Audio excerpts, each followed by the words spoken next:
জলবায়ু পরিবর্তনের প্রভাবে ক্রমেই অস্থিতিশীল হয়ে উঠছে হিমালয়। তাপমাত্রা বৃদ্ধিতে দুর্বল হচ্ছে বরফ ও শিলা, বাড়ছে হিমবাহ ধস এবং আকস্মিক বন্যার ঝুঁকি। এরই মধ্যে নেপাল তিব্বত সীমান্তে ভয়াবহ আকস্মিক বন্যায় প্রাণ গেছে 475 জনের। এখনও নিখোঁজ হাজারের বেশি মানুষ, যাদের অন্তত 800 জন বিদেশি। হিমবাহ পাথরের বিশাল অংশ ধসে নদীতে পড়ার পরই সৃষ্টি হয় এই বিপর্যয়। তবে এর পেছনে জলবায়ু পরিবর্তনের ভূমিকা কতটা, তা নিয়ে বিশ্লেষণ করছেন বিশেষজ্ঞরা। বিস্তারিত থাকছে জাকিয়া জামান আনিকার প্রতিবেদনে। হিমালয় থেকে নেমে আসা বরফ, পাথর আর পলিমাটির স্রোতে মুহূর্তেই ভয়াবহ রূপ নেয় নদী, ভেসে যায় উপত্যকা ও পাহাড়ি জনপদ। উদ্ধারকারীরা এখনও নিখোঁজদের সন্ধানে তল্লাশি চালাচ্ছেন। এরই মধ্যে নেপাল তিব্বত সীমান্তে আবারও বন্যার আশঙ্কা তৈরি হয়েছে। নদীর গতিপথে বাধা সৃষ্টি হয়ে একটি হ্রদ তৈরি হয়েছে বলে জানিয়েছে নেপালের জাতীয় দুর্যোগ ঝুঁকি হ্রাস ও ব্যবস্থাপনা কর্তৃপক্ষ। স্যাটেলাইট ছবি ও প্রাথমিক বিশ্লেষণে দেখা গেছে, জমে থাকা পানির এই হ্রদ ক্রমেই বড় হচ্ছে।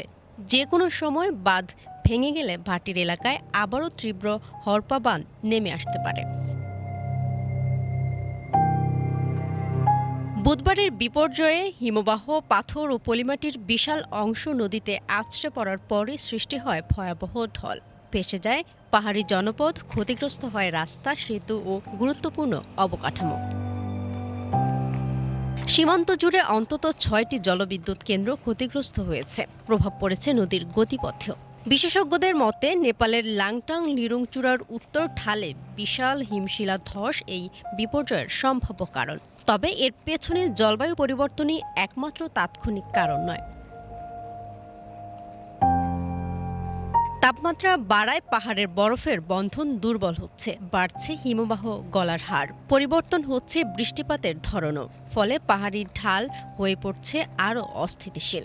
সাম্প্রতিক বছরগুলোতে হিমালয় অঞ্চলে এমন বিপর্যয় একাধিকবার দেখা গেছে।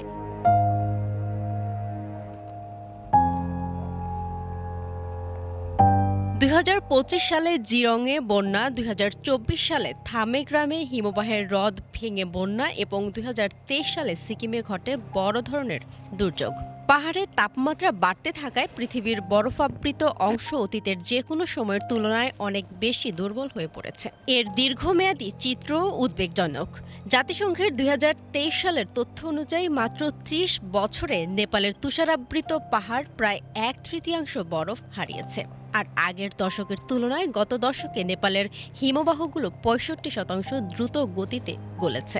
বিশেষজ্ঞদের মতে, হিমবাহ ক্ষয়, বরফ গলে যাওয়া ও পাহাড়ি ঢাল দুর্বল হওয়ার সঙ্গে ভূমিকম্পের মতো ঘটনা যুক্ত হলেও বিপর্যয় আরও ভয়াবহ হতে পারে।